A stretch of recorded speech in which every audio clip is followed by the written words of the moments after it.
ओंकारं बिंदु संयुक्तं नित्यं ध्यायन्ति योगिनः कामदं मोक्षदं चैव ओंकाराय नमो नमः। अविल शब्द घन उगा प्रक्षालित सकल भूतल मल कलंकः मुनि विरूपा से सरस्वती हर्तो दुतान अज्ञान तिम्रांध्यस्य ज्ञानांजन शलाकया चक्षुरन मीलितमेन तस्मै श्री गुरुवे नमः। तस्मै श्री गुरुवे नमः। देवादिदेव 1080 आदिनाथ भगवान की जय। देवादिदेव 1080 शासन नायक महावीर भगवान की जय। देवादिदेव 1080 मूल नायक पारसनाथ भगवान की जय। उत्तम त्याग धर्म की जय। 24 तीर्थंकर भगवान की जय। वात्सल रत्नाकर आचार्य गुरुवर श्री अभिनंदन सागर जी महाराज की जय। 3 कम 9 करोड़ मुनिराजों की जय। चलो अध्यात्म की परम पूज्य आचार्य श्री आदित्य सागर जी महाराज की जय। आचार्य संघ की जय। तप तप तप तो बंधुओं, रास्ते कहाँ थमते हैं, रास्ते कहाँ थमते हैं जिंदगी के सफर में, वहीं से मंजिलों का मिलना प्रारंभ हो जाता है। और आचार्य उमा स्वामी महाराज कहते हैं इच्छा निरोधा तपा। क्या है तप? क्या है? इच्छाओं का निरोध करना ही तप। उन इच्छाओं को अगर हमने रोक दिया, क्योंकि इच्छाएं, मानव की इच्छाएं असीम होती हैं, उसकी कोई सीमा निर्धारित नहीं होती है कि इच्छाएं कितनी हैं। और इन असीम इच्छाओं को कभी पूर्ति नहीं कर सकते। मन का, मानव का मन इच्छाओं का भंडार है। एक इच्छा की पूर्ति होती है, दूसरी आके सामने खड़ी हो जाती है, वह कभी तृप्त नहीं होती। तो जब का मानव का मन असीम इच्छाएं करता है और वो इच्छाएं पूर्ति नहीं होगी तो क्या किया जाए? का उसको रोक दिया जाए। जितना संभव है उतना करें, बाकी को का रोक दिया जाए।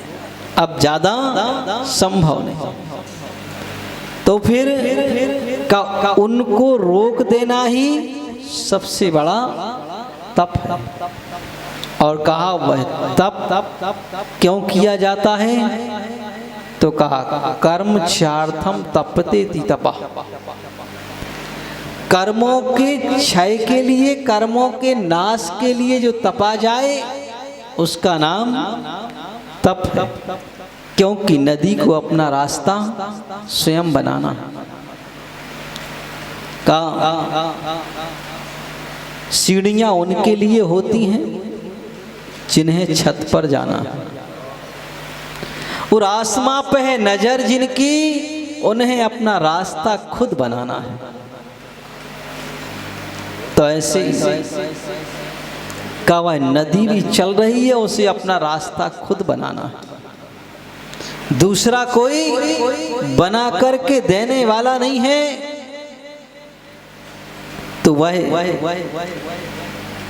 चली जाती है, जमीन के हृदय को भी चीरती है और जंगलों में भी अपना रास्ता बनाती हुई जाती है।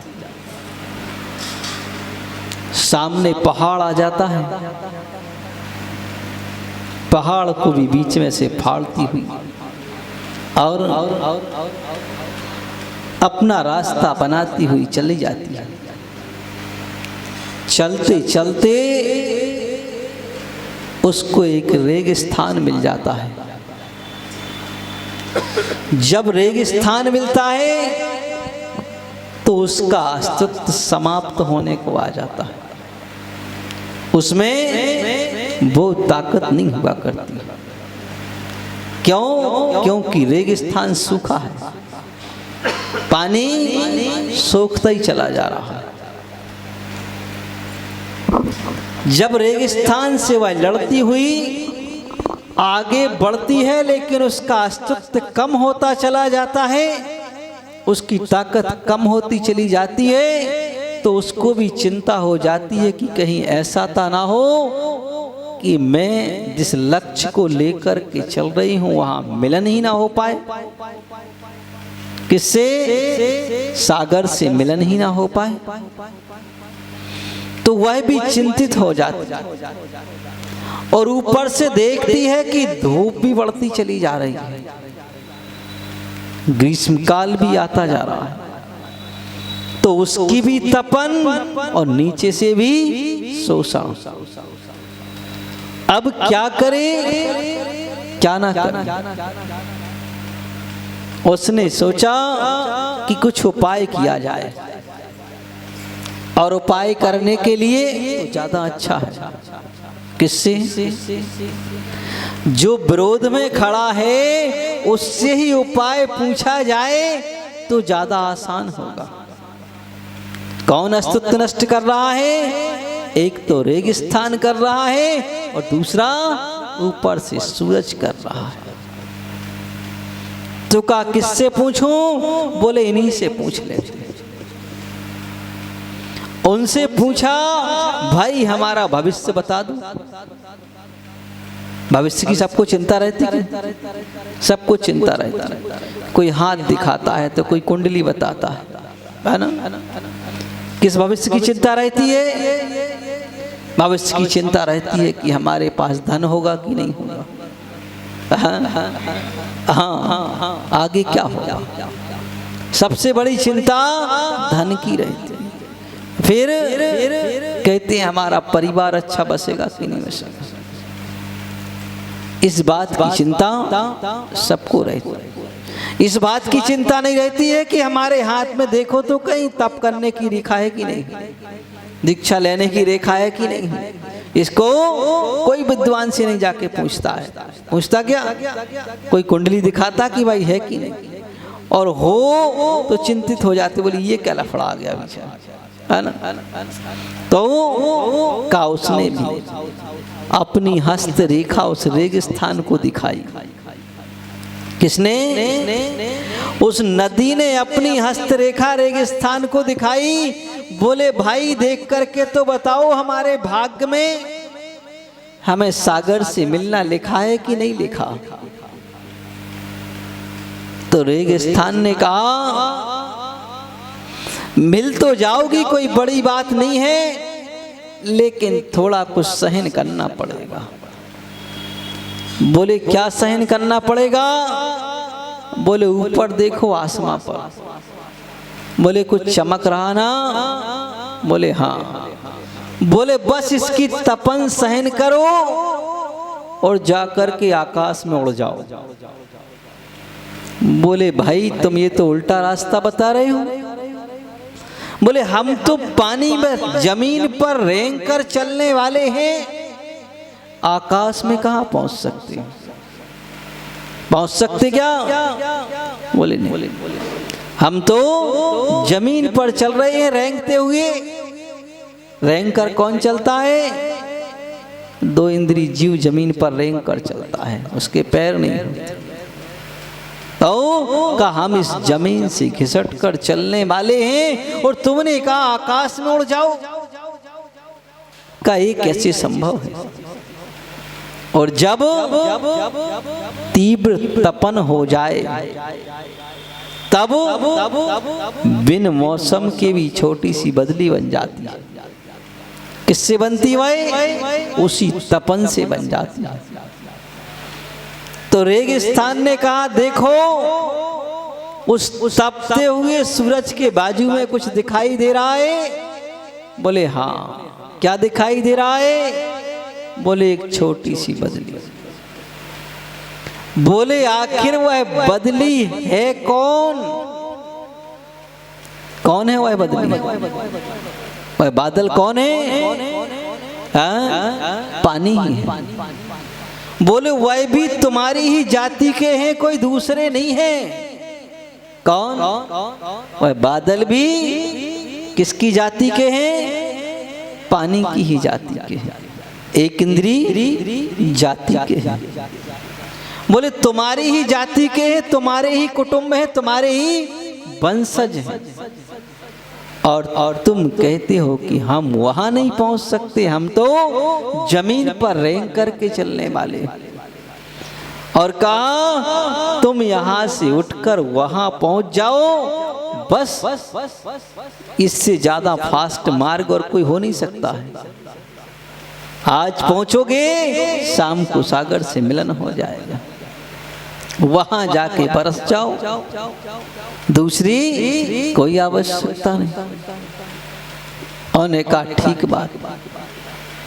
और उस नदी ने भी वैसा ही किया कि रेगिस्तान की तपन को भी सहन कर लिया और सूरज की तपन को भी सहन किया, तो जाकर के आकाश में स्थित हो गया और पानी आकाश में थम गया। और जब बरसा तो सागर से भी मिलन हो गया। ये तो उस नदी और बदली का दृष्टांत था। का हमसे भी हमारे प्रभु ने यही बात कही। क्या कही? उन्होंने कहा कि तुम और हम एक ही जाति के हैं, कोई अलग नहीं। कौन सी जाति के? जीवत्व जाति के। तुम और हम एक ही जाति के हैं, कोई अलग नहीं है। बस तुम यहां बैठे हो, हम वहां बैठे हैं। उन्होंने इशारा किया तुम भी इधर आ जाओ, तो हम कहते हैं हम कहाँ आएंगे, हम तो गरीब हैं, हम तो असहाय हैं, हम तो अनाथ हैं, हम तो कमजोर हैं, का हम वहां नहीं आ सकते। तो भगवान ने इशारा किया, बोले तुम आ सकते हो, ऐसा नहीं कि नहीं आ सकते हो, आ सकते हो, और तुम आकर के हमारे साथ बैठ सकते हो। और उपाय भी बता दिया, प्रोग्रामों को फेल कर दो। क्या कर दो? जो कुछ बना रखा है उस सब को हटा दो, और उन सब को हटा दोगे तो अपने आप मन शांत हो जाएगा, स्थिर हो जाएगा, और उस स्थिर चित्त से तुम जो चाहो वो कर लो। लेकिन हम कहते हैं हम कहाँ पहुँच सकते, ना हम प्रोग्राम हटाना चाहते और ना ही इच्छाओं को रोकना चाहते। बनती हुई इच्छाएं बनती चली जाती हैं। बस इंसान एक ही चिंता करता है, करश्यामि करश्यामि करश्यामि इति चिंतित, और का मरस्यामि मरस्यामि मरस्यामि इति विस्मरेत्। का मुझे अभी ये करना ये करना ये करना, इसकी चिंता में दिन रात लगा रहता है ना। अभी मेरे पास हो गया, फिर मेरा बेटा क्या करेगा, फिर नाती, और नाती का पंती आएगा, उसका क्या होगा, उसके लिए भी तो कुछ करके जाना है। मतलब वो जो आएगा वो भाग्यहीन आएगा, शून्य आएगा। तुम ही एक भाग्य को लेकर के आएगा। अरे भाई, उसका भी अपना भाग्य होगा, हमारा अपने भाग्य से थोड़ी कोई कुछ चल रहा है, सबके अपने अपने भाग्य से चल रहा है ना। कभी उन जानवरों पर भी दृष्टि डालो कि जो जानवर अपने बच्चे को जन्म दे करके और पाल पोस के छोड़ देता है, कभी वह ये सोचता है कि मेरे इस बेटे का क्या होगा, और इस बेटे का बेटा होगा, नाती उसका क्या होगा, कभी नहीं सोचता। बस उसने तो पालन पोषण किया, तुम अपने मुख से खाने लगे, उसकी छुट्टी। तुम जानो तुम्हारा भाग्य, इससे ज्यादा और कुछ नहीं। तो जब उसके लिए भी चुन मिलता है, जिसके हाथ नहीं है उसको भी चुन मिलता है। तो फिर का हम हाथ वाले हैं और काम वाले हैं, हमें क्यों नहीं मिलेगा? लोक में तो कहा जाता है कि हम पिता की संपत्ति के वारिस हैं, और पिता भी कहते हमारा पुत्र ऐसा, तो भाई तुम ऐसे क्यों नहीं? कवै तो कहा उसके भाग्य में चक्रवर्ती बना है तो वो ही बनेगा, दूसरा कोई नहीं बनेगा। तो ऐसे ये है कि कहा सब अपना अपना भाग्य लेकर के आते हैं, फिर ज्यादा विचारनी बात नहीं हुआ करती। और दूसरी बात विचार करें तो का समीचीन भाग्य का निर्माण भी इसी तप से होता है, अन्यथा हो नहीं सकता है। और अगर ना होता तो तीर्थंकर भगवान भी तप ना करते, उन्होंने भी तपस्या की। तो भगवान ने कहा कि तुम भी हमारे जैसे बन सकते हो। का जैसे नदी ने रेगिस्तान ने कहा नदी से कि देखो तुम और वो दोनों एक ही हो, ऐसे हम और वो दोनों एक जैसे हैं। अब बस अंतर इतना है कि हम अपने प्रोग्राम कम नहीं करते, और जब हम उस कार्य को स्वीकार करेंगे तो का स्वामेव ही उनके जैसे बनने की प्रक्रिया पर चल पड़ेंगे। तो इसके लिए कुछ प्राप्त करने के लिए कुछ सहन भी करना पड़ता है। विद्यार्थी कुछ बनना चाहता है तो पहले 15-16 साल कुछ क्या करता है? मेहनत करता है। उस 15-16 साल की मेहनत के बाद कुछ फल प्राप्त होता है। बदमाशी कर जाए तो का फिर जीवन भर धक्के खाता है। जीवन भर सुख चैन से जिसको चाहता है वह नहीं मिल पाता है। तो इसलिए का जब इस छोटे से जीवन को भी सफल बनाने के लिए कुछ करना होता है, तभी जाकर के हमारा जीवन सफल बनता है। तो इस प्रकार का कि वह जो तप है उससे हमें अपने जीवन को सफल बनाना होता है। और अगर हम उसको अंगीकार करते हैं तो हमारे लिए उसका फल भी प्राप्त होना प्रारंभ हो जाता है। और जैन धर्मावलंबियों का तो ये सिद्धांत ही हुआ करता है। कौन सा? जैन धर्मावलंबी का बिना तप किए मरण को प्राप्त होना ही नहीं चाहता है, इस संसार को छोड़ना ही नहीं चाहता।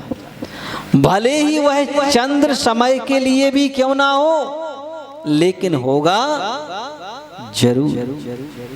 ज्यादा समय ना कर सके तो और बड़ा ना कर सके तो छोटा करेगा, लेकिन करेगा जरूर।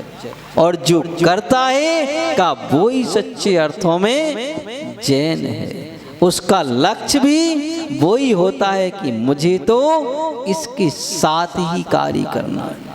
पहले संयम था, अब तप आया, और जब तप आएगा तो सब चीज का त्याग स्वमेव हो जाता है कि हमें इन सब की अब आवश्यकता नहीं है। इन सब से हम एकाकी रह कर के ही कार्य कर सकते हैं।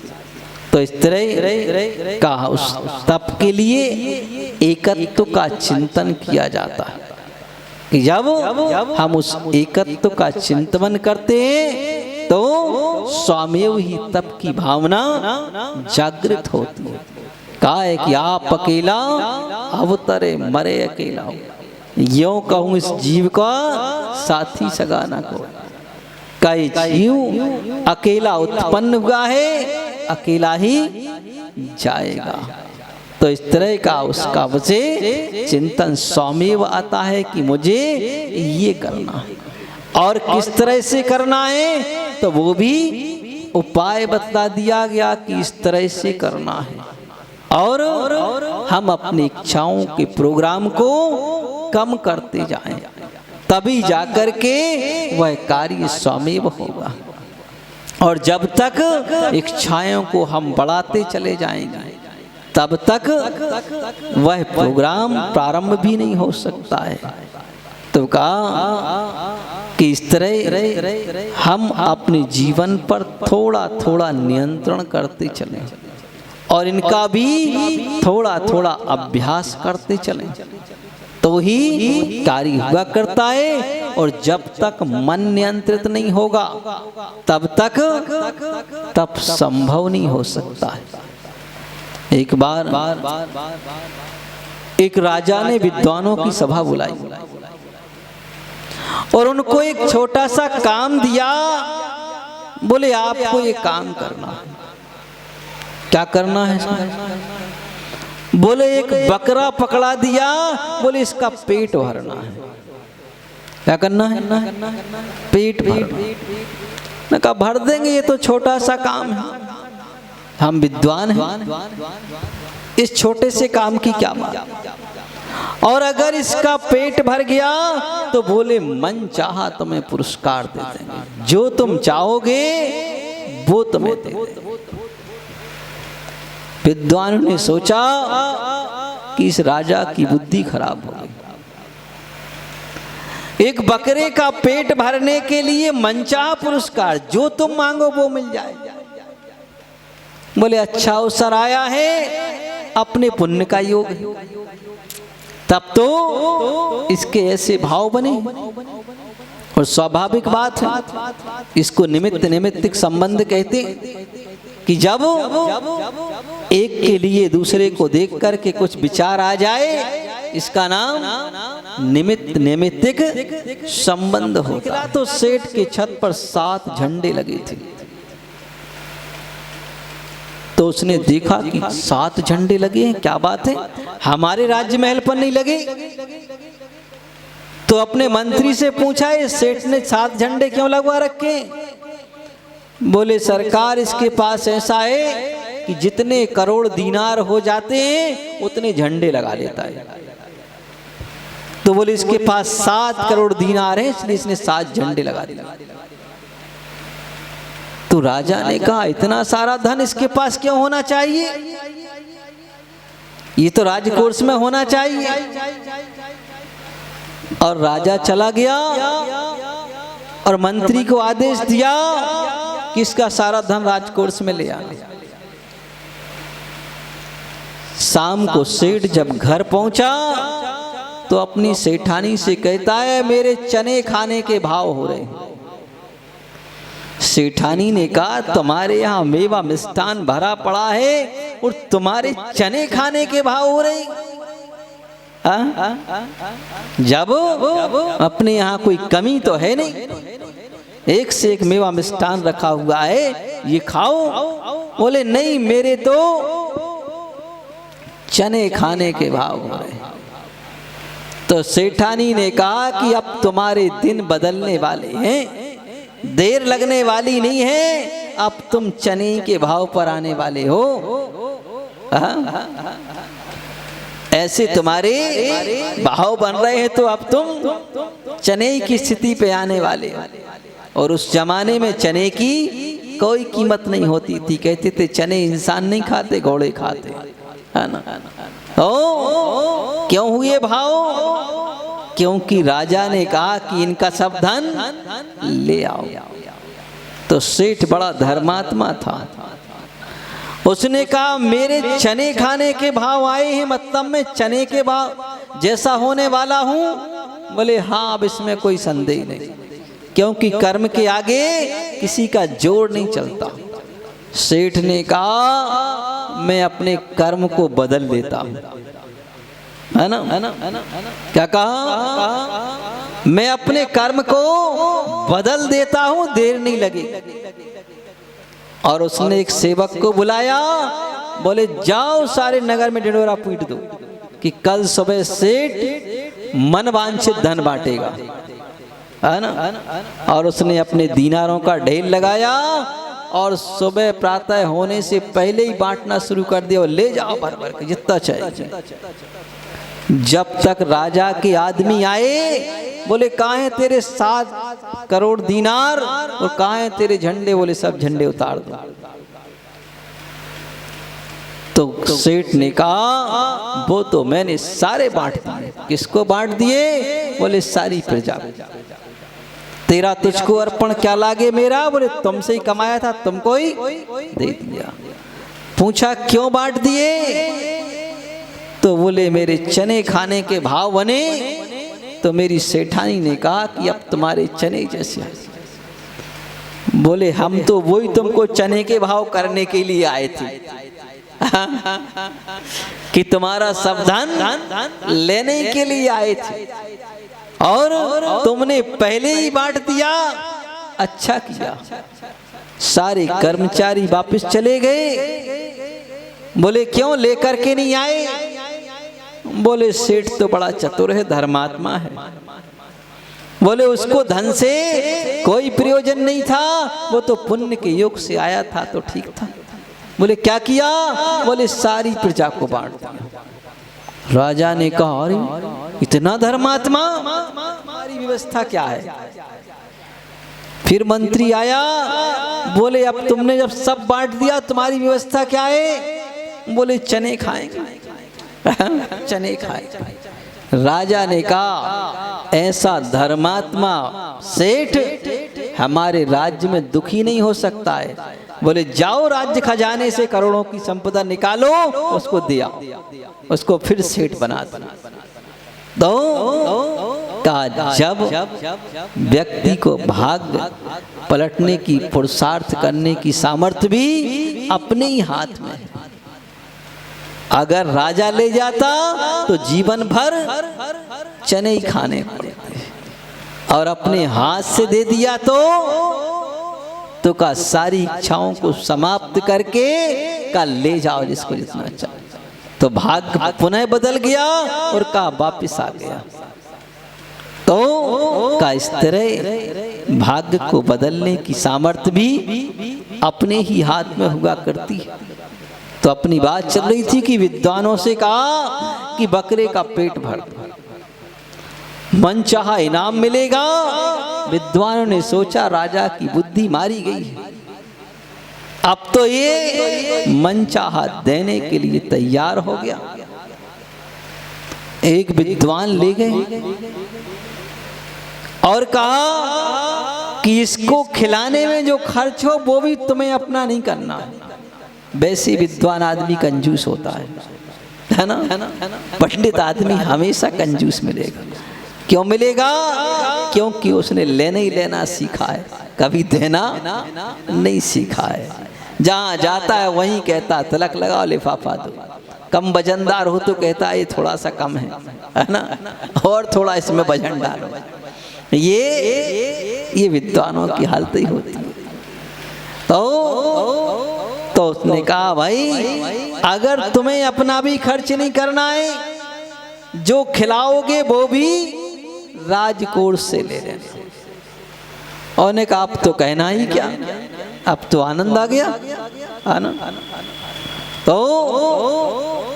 तो सबसे बड़े विद्वान का नंबर पहले लगाया, ले गए बकरे को, उसको बढ़िया मेवा मिष्टान खिलाया और खूब खिला पिला करके तैयार किया।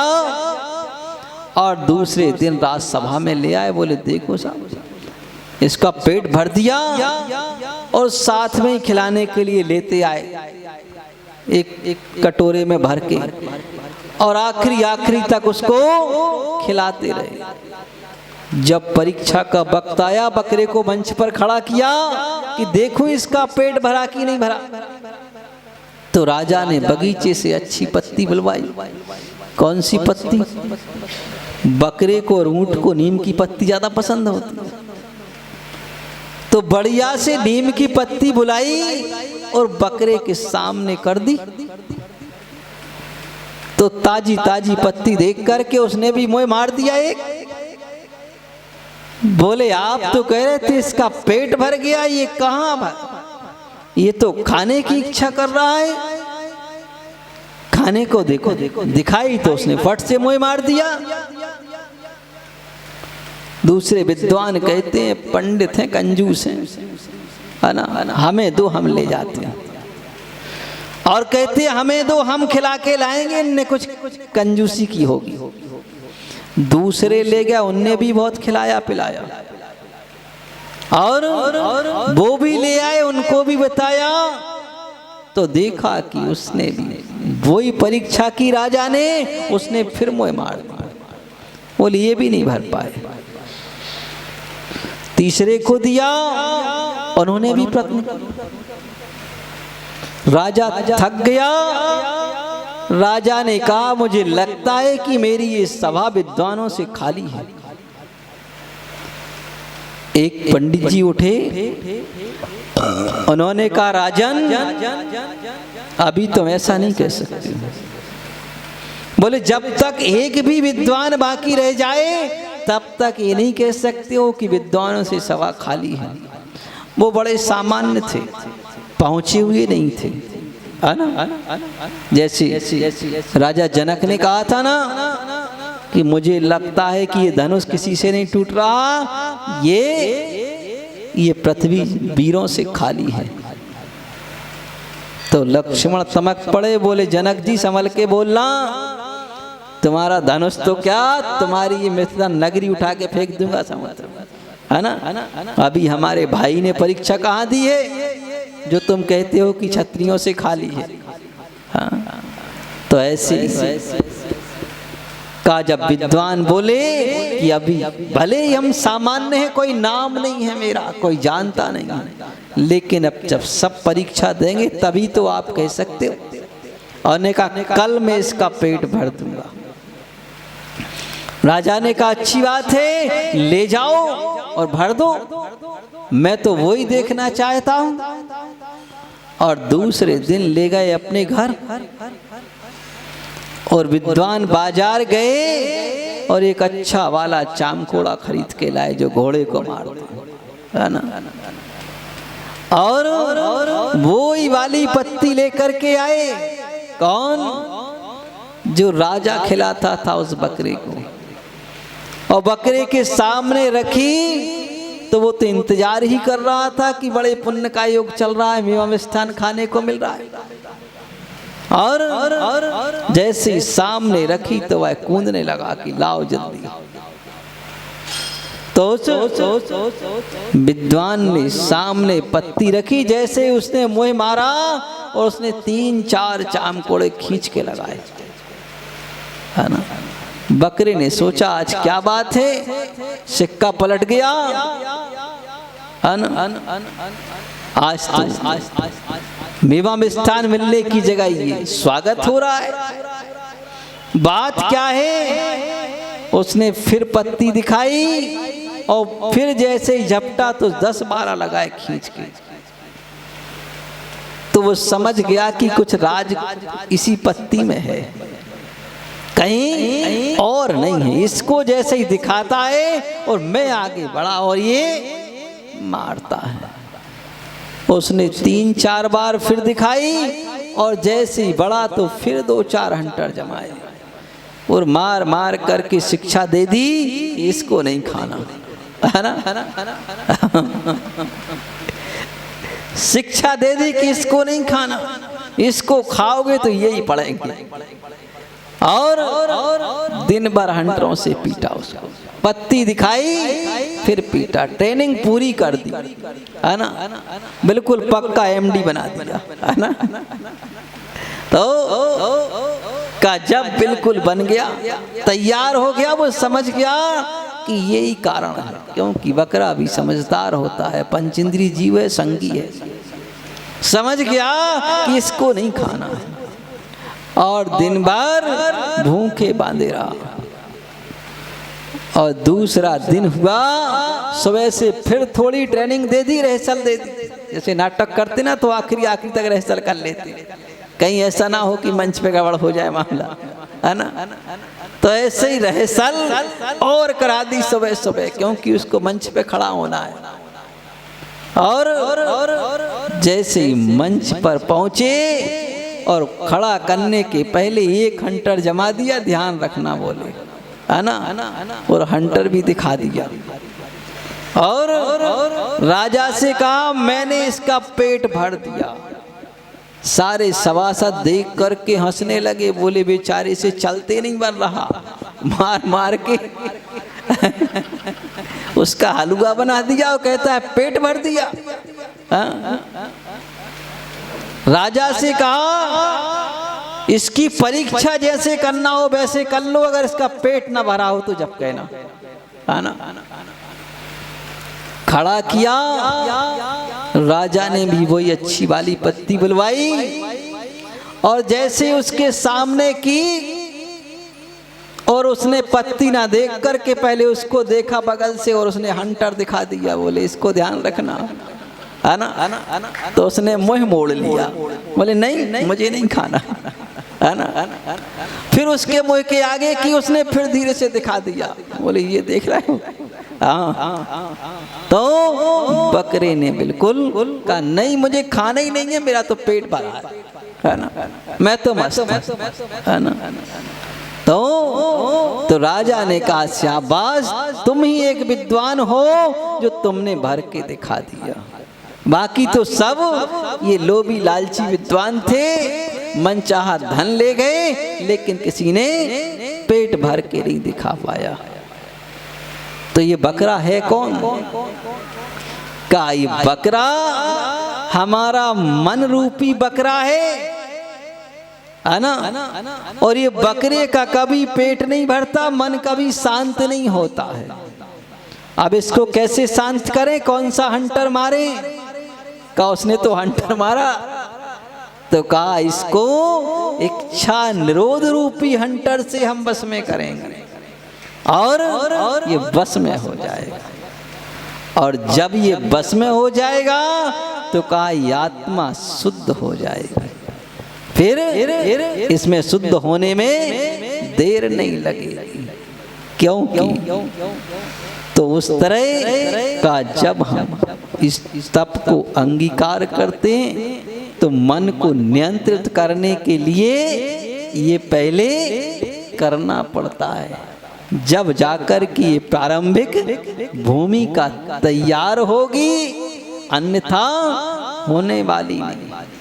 तो उसके लिए का जब कोई महान बनता है तो बिना तप किए ना कोई महान बना है और ना कोई बनेगा तो इसी तप धर्म से ही महान बनेगा। एक माटी जिसकी कोई कीमत नहीं होती है, जिस पर हम पैर से रौंदते हुए चल देते हैं, कुमार भर कर लाता है, उसको बढ़िया कूटता है, पीसता है ना, छन्नी से छान देता है, वह कुटती भी है पिसती भी है और मुलायम हो जाती है। अब कहा तू मृदु हो गई, नरम हो गई, और जब नरम हो जाती है उसका मान ठंडा हो जाता है तो फिर वह पानी डाल करके कुछ आकार दे देता है। जब उसमें क्या आकार आ गया? मटके का आकार आ गया। कुमार कहता है अभी तेरा कोई मूल्य नहीं है, अभी तू नरम ही है, अभी तेरी एक परीक्षा और बाकी है। वो क्या है कि तुझे अग्नि संस्कार और करना होगा, अग्नि परीक्षा तेरी बाकी है, और जब अग्नि परीक्षा हो जाएगी तो तुम महान बन जाएगा। और अंतिम परीक्षा के लिए अग्नि में रख दिया उसने, उस अग्नि की तपन को भी सहन कर लिया। अब वह मजबूत हो गई, अब पानी से गलने वाली नहीं है। और जब कुमार ने उस अग्नि परीक्षा पूरी हो गई तब निकाला और ठोका की आवाज टन आने लगी, और टोकने में रखा और बाजार में लेकर के पहुंच गया। बोले ले लो। सेठ जी ने घड़ा खरीदा और बढ़िया से उसको धोया और पानी भर कर के सिर पर रख कर के लाए। तो मिट्टी को सिर पर क्यों रखा गया? क्योंकि उसने अग्नि परीक्षा से तप करके तैयार हुआ।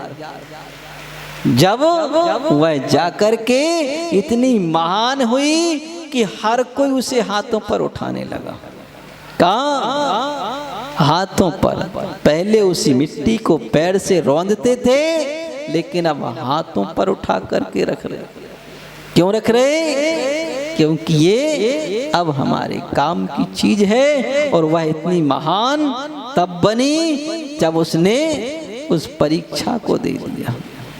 तो कहा इस तरह हमें भी अगर महान बनना है तो इसको अंगीकार करना होगा। ये भी एक आत्मा का धर्म है, किसी दूसरे का नहीं। लेकिन का इस धर्म को का धर्म तो उत्तम सुख में ले जा कर के धरने वाला होता है। ये कष्ट वाला धर्म कहाँ से आ गया? का ये कष्ट वाला धर्म इसलिए तुम्हें अंगीकार करना है कि वो कचरा भी हमने इकट्ठा किया है। कौन सा कचरा? वह कर्म रूपी कचरे को हमने इकट्ठा किया है। तो का उसको जलाने के लिए इसकी आवश्यकता है, इसको नष्ट करने के लिए इसकी आवश्यकता है। इसके बगैर ये जलेगा नहीं, है ना? क्योंकि ईंधन अगर गीला हो तो अग्नि तेज करना पड़ती है, तब जाकर के वह जलता है। तो का ऐसे ही कर्म रूपी ईंधन गीला है, इसमें अग्नि तेज करना पड़ेगा। और इसके साथ जब हम तप करेंगे तो का वह कर्म की निर्जरा भी शीघ्रता से होने लग जाएगी। तो इस तरह हम उन तपों को करते हुए और अपने उन कर्मों को दूर करने का प्रयत्न करें, अपनी आत्मा को पवित्र करने का उपाय करें। अब ये तो बतला दिया कि इन तपों के द्वारा हमारी आत्मा शुद्ध होती है, पवित्र होती है। जैसे सुनार पत्थर से स्वर्ण निकालता है, या फिर कोई सोना लेकर के आता है तो सुनार घिस के बताते हैं तो 70% है, 80% है। अब इसको शुद्ध करना तो क्या करोगे? का धुकनी में धोंक देते हैं तो शुद्ध हो जाएगा। किसमें धोंकते हैं? अग्नि में धोंकते हैं। इस आत्मा को प्योर शुद्ध करना है तो का इस तप को तपना होगा, है ना? अन्यथा सोचें कि नहीं ये शरीर तो अलग है, आत्मा अलग है, तो तपने की आवश्यकता क्या है? का नहीं, ये शरीर और आत्मा मिली हुई है। तो का इन दोनों के मिले हुए योग को और उसके साथ जो कारमान वर्गणाएं मिली हुई हैं, जिनका अनादि से संबंध है। किनसे है? कि अनादि संबंध छह कहा हुआ है ना। तत्वासूत्र में एक सूत्र आता है, क्या आता है? अनादि संबंध। किसका अनादि काल से संबंध है? तो उन्होंने कहा जीव का कर्म के साथ अनादि काल का संबंध है। अब अनादि काल का संबंध है, इतनी गहरी मित्रता है, पुरानी है, तो पुराने मित्र को जल्दी थोड़ी भूल जाएंगे, है ना? आसान थोड़ी ये भूलना। और मित्र भी कहता है जब कभी कुछ करते हैं तो वो याद दिलाता है तुम मित्र होकर के ऐसा कर रहे हो, है ना? तो फिर दूसरा मित्र कहता है नहीं भाई, अब तो तुम्हारी जाति अलग है, हमारी अलग है, अब तो अलग अलग होना पड़ेगा, है ना? तो अलग होने के लिए का जैसे दूध को गर्म करने के लिए पहले क्या करना पड़ता है? क्या करना पड़ता है? अग्नि तपना पड़ता है। अरे पहले दूध को गर्म करने से पहले तपेली गर्म होती है, भगोनी पहले गर्म होती है, बाद में दूध गर्म होगा, है ना? और दूध गर्म किस लिए किया जा रहा है? कि खराब ना हो जाए, ऐसी इस आत्मा को शुद्ध करने के लिए का इसकी संगति इस शरीर ने की है तो इसको भी तपना पड़ेगा। तो ऐसी हम दोनों इसका अंतरंग और बहिरंग तप जिनका नाम दिया गया तो का दोनों उन तपों को जब हम तपेंगे तब जाकर के आत्मा शुद्ध होगी। जितने जितने डिग्री में ताप बढ़ता चला जाएगा उतनी डिग्री में शुद्धता आती चली जाएगी, शुद्धता आती चली जाएगी। तो जैसे जैसे गुण स्थान उठेगा वैसे ही बहिरंग की अवस्था उठेगी, है ना। बहिरात्मा होंगे तो बहिरात्मा से अंतरात्मा बनेंगे। तो थोड़ा तप होगा उस समय थोड़े कर्म दूर होंगे, है ना। कितने कर्म हैं? कितने कर्म? कर्म 8। उनकी उत्तर प्रकृतियां 148 हैं। वह का 148 कर्म प्रकृतियों को दूर करने के लिए क्रम क्रम से उनको तपा जाता है। कुछ इच्छाएं शांत की तो का अंतरात्मा हो गए। वहां 41 प्रकृतियों का संवर कर दिया। कुछ तप और किया, एक कदम आगे बढ़े तो अणुव्रती बने। क्या बने? अणुव्रती बने। अपना एक दायरा बांधा, 5 अणुव्रतों को अंगीकार किया तो वह थोड़ी अग्नि और लगी। जब थोड़ी और लगी तो वहां पर 10 प्रकृतियां और दूर हो गई। फिर धीरे धीरे करके और बढ़ते गए तो का फिर क्रम से और प्रकृतियों को कम करते गए और जब ऊपर की अवस्था तक पहुंचे, कहां तक? जब श्रेणी में आरोहण होने वाली अवस्था में पहुंचे तो वहां सारी चीजें का कर्म की अग्नि, तप की अग्नि और बढ़ी तो कहा वह कर्म शीघ्रता से भागना प्रारंभ हो गए। का बिना इसके आत्मा प्योर शुद्ध हो नहीं सकती है।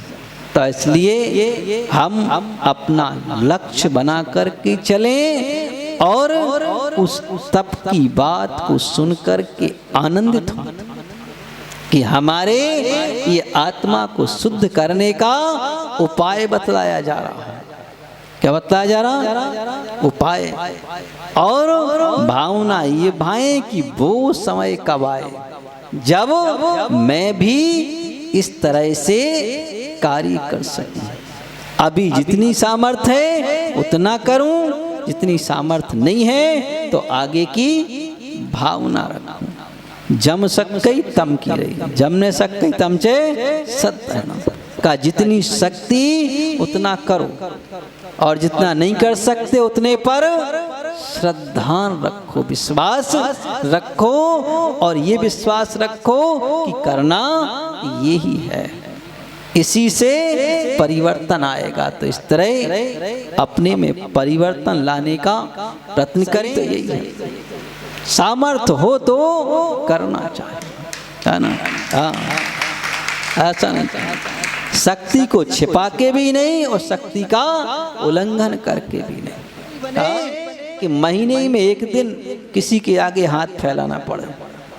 वरना मैं तो कहता हूं कि भगवान इतनी शक्ति देना कि किसी के आगे फैलाना ही नहीं पड़े, है ना। भले 1 वर्ष लग जाए तो लग जाए, है ना, बाहुबली भगवान की तरह, लेकिन किसी के आगे फैलाना ही नहीं पड़े, है ना। हाँ, तो इस तरह का ऐसी ही सामर्थ्य को पाने के लिए उन 12 तपों को तपा जाता है और उन तप में पहला तप अनशन तप है। कौन सा है? अनशन, उपवास करना, है ना। तो वह उपवास में 2 काम किए जाते हैं। कहा कि विषय कषाय आहार त्याग उपवास। का उपवास क्या है? का सबसे पहले तो उन कषायों को क्रश करना और चतुराहार त्याग। तो अंतरंग तप के अंतर्गत आएगा कसायों को क्रस करना, और बहिरंग तप के अंतर्गत चारों प्रकार की आहार का त्याग करके इस शरीर से तपना। तो ये अंतरंग और बहिरंग दोनों प्रकार के तप हो जाते हैं। लेकिन आजकल तो बचा रखा है कि खाओ पियो और मौज करो, है ना, चार बाग वाला मत, है ना। आत्मा शुद्ध है, खाओ पियो और मौज करो। ये तो पुद्गल पुद्गल को खाता है, आत्मा को नहीं खाती। तो कहा भाई ऐसा नहीं, हम कम से कम ज्यादा तप नहीं कर सकते हैं तो 24 घंटे में 12 घंटे का तो करें। इतने का 12 घंटे का जो बिल्कुल आसान है। लोग कहते हैं कि अगर दवाई खाना पड़ी तो क्या होगा। अरे अब जब दवाई खाना पड़ेगी तो कौन से दवाई खाने से अमर हो जाते है ना। अगर मृत्यु आना भी होगी तो खाते खाते भी तो मर जाते, कौन से जिंदा रहे। दवाई खाना पड़ी तो दिन में खा लो। डॉक्टर कहेगा भाई 4 टाइम खाओ तो क्या ना भाई 2 ही टाइम खा सकते हैं, सुबह और शाम 3 टाइम खा लेंगे, दोपहर में खा लेंगे। लेकिन का नहीं, और वो कहे कि नहीं मर जाओगे तो फिर कौन से तुम अमर हमें लिप कर दोगे। दवाई से अमर होते क्या नहीं होते। दवाई तो इसलिए है कि वेदना अगर अधिक है तो उसको थोड़ा कम हो जाए, और अगर सामर्थ्य हो दवाई में तो हो सकता है वेद का प्रतिकार भी हो जाए वेदना का। लेकिन का ऐसा नहीं कि वो तुम्हें अमर कर दे। का कहीं मरना तो यूनिवर्सल ट्रुथ है, अटल सत्य है ना। जो अटल सत्य है उसको तो भगवान भी नहीं टाल सकते। तो जब अटल सत्य चीज मरण भी है और अटल सत्य हमारी आत्मा भी है, और ये भी सत्य है कि हमें उसको शुद्ध करने के लिए उपाय भी यही है, दूसरा कोई उपाय नहीं। तो जो चीजें अटल सत्य हैं उनको हम ठुकरा नहीं सकते, उनको हमें अपनी सामर्थ्य के अनुसार करना होगा। भले ही कम कर पाए और चाहे ज्यादा कर पाए। तो इसलिए उन 12 प्रकार के तपों को हम चाहे अंश मात्र में तपें और चाहे ज्यादा तपें, तपने का पुरुषार्थ करें। और वह 12 कौन कौन से उनको अपन आगे टाइम मिलेगा तो बताएंगे। बोलिए देवाधिदेव 1008 आदिनाथ भगवान की। हेलो आचार्य श्री 108 आदित्य सागर जी महाराज की जय। आचार्य संघ की।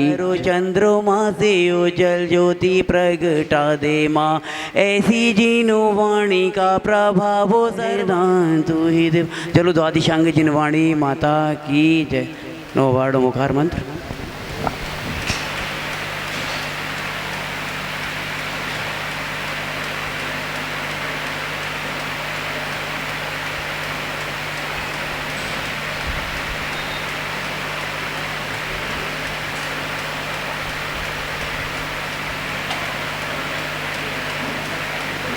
जो सदा जजेवा बिना षोडश रत्नत्रय, जा बिना शिव नहीं पापुरी पावापुरी पुण्य और तीरथ सर्वदा। 24 सिर जिन राज पूजो 20 क्षेत्र विजय की सुबह सुजय होए पद शिव की। जल गंधा चत पुष्प चर दीप धूप फलाए, सर्वे पूज पद पूज हो भविद भक्ति बढ़ाए। ओम मीम सिंह रंजी सिद्धि आचार्य जी उपाध्याय सरस्वती द्वादशी जिनवाणी माता जी उत्तम निज में ही रहूं प्रभु और कुछ वांछा नहीं। सहज परमानंद में निज ज्ञान अविकार, स्वामलीन वर्णन विषय वैदी सम्प्रदान। पिंजाने वाजान के नहीं टूट जो कोई, तुम प्रसाद ते परम गुरु शोषब पूरन होय।